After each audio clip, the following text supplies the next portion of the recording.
सिद्दीक़ अकबर रज़ी अल्लाह तआला अन्हु से पूछा गया, आपकी सबसे ज्यादा दिली 3 ख्वाहिशें क्या है? चले मैं एक सवाल आपसे भी कर लेता हूं जो यहां मौजूद है कि अगर आपसे कोई पूछे द मोस्ट फेवरेट डिजायर्स, अपनी ख्वाहिशात सोचे कि अगर 3 ख्वाहिशात कोई कहे कि सबसे आपकी जिंदगी की सबसे अहम ख्वाहिशात क्या है, तो चेक करना सिद्दीक़ अकबर रज़ी अल्लाह तआला की 3 ख्वाहिशें देखो।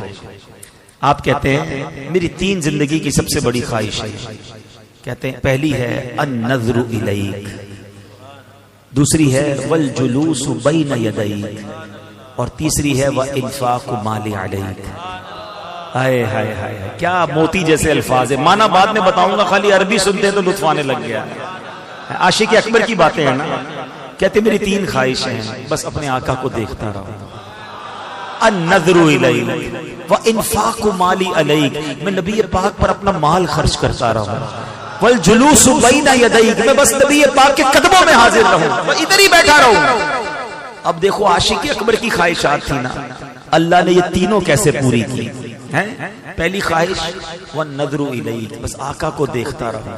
जब नबी पाक खुतबा फरमाते थे ना, बयान फरमाते, सारे सहाबा दुजानू बैठकर अदब के साथ सर झुकाते थे, आका के चेहरे को नहीं देखते थे। सिर्फ अबू बकर सिद्दीक रज़ी अल्लाह तआला और हजरत उमर फारूक रज़ी अल्लाह तआला, ये नबी पाक के चेहरे को देखते, आका उन्हें देखते। वो नबी पाक को देखकर मुस्कुराते, आका उन्हें देखकर मुस्कुराते। तो अब पहली ख्वाहिश अन-नज़्रु इलैक, हाय हाय कैसे पूरी हुई।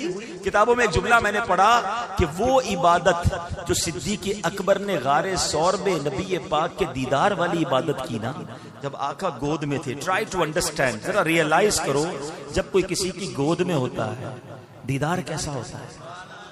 आंखें कैसी देखी होंगी, अबरू कैसे देखे होंगे, दाढ़ी कैसी देखी होगी, प्यारे आका के मुबारक कान कैसे देखे होंगे, और कितना जी भर के देखा होगा।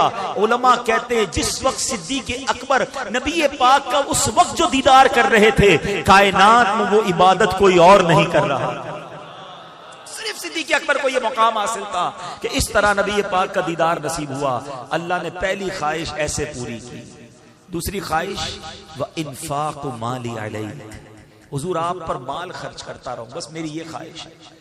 आपने एक बार नहीं, 1 से ज़ायद बार नबी पाक की बारगाह में अपना सारा माल पेश किया। पहले एक और बात बताऊं कि प्यारे आका अलैहिस्सलातु वस्सलाम, हदीसों में लिखा कि सिद्दीक़ अकबर रज़ी अल्लाह तआला अन्हु का माल यूं इस्तेमाल फरमाते थे जैसे अपना माल इस्तेमाल फरमाते हैं।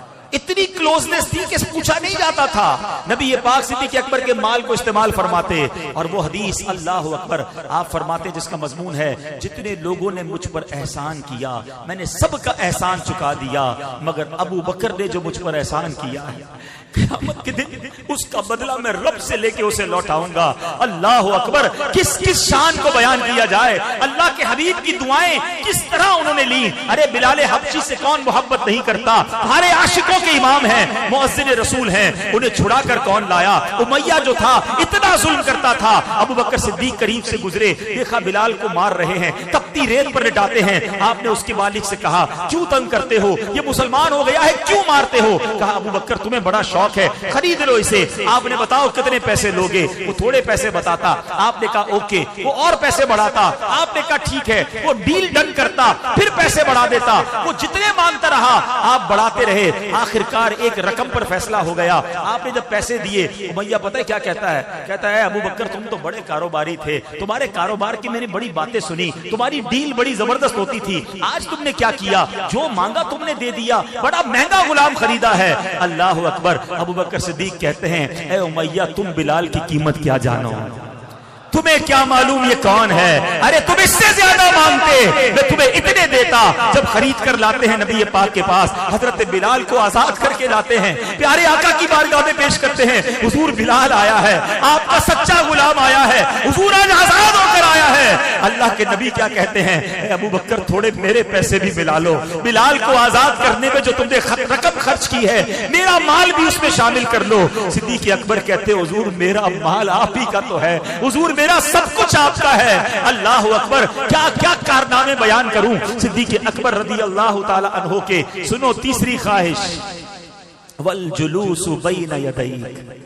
कहते हुजूर मेरी तमन्ना है कि बस आपके कदमों में जिंदगी गुजरे, जिंदगी तो गुजारी, मगर जब वफात का वक्त करीब आने लगा, आका तो तशरीफ ले जा चुके थे ना दुनिया से, हैं?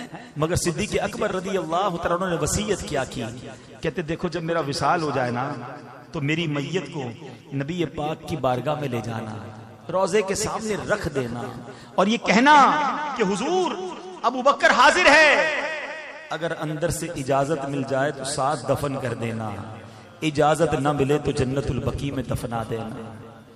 यहाँ एक बड़ी बारीक सी बात है, अकीदे की बात कर दूं, ये तो वसीयत सिद्दीक़ अकबर ने की किताबों में लिखा, सहाबा ने क्यों अमल किया? क्योंकि सहाबा जानते थे कि हुजूर मजार में हयात हैं।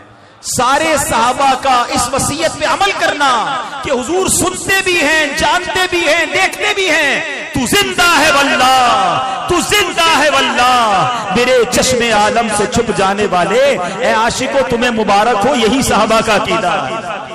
सिद्दीक़ अकबर का भी यही अकीदा है, वरना वसीयत क्यों करते? कहते मजार पे ले जाना, अर्ज करना हुजूर आपका यार हाजिर है, अबू बकर हाजिर है, इजाजत दे तो अंदर दे जाना, वरना बकी में दफना देना। सहाबा ने इस वसीयत पर अमल किया। आपकी मैयत को नबी पाक के रोजे के सामने रखा गया और अर्ज किया गया अस्सलामु अलैका या रसूल अल्लाह, अबू बकर हाजिर है। सुनो, दरवाजा खुलता है, ताला खुलता है और अंदर से आवाज आती है अदखिलुल हबीबा इलल हबीब फइन्नल हबीबा इलल हबीबी मुश्ताकुन, अब हबीब को हबीब के पास ले आओ क्योंकि हबीब को हबीब से मिलने का इश्तियाक है। सिद्दीक़ अकबर आज मजार में भी नबी पाक के साथ मौजूद है।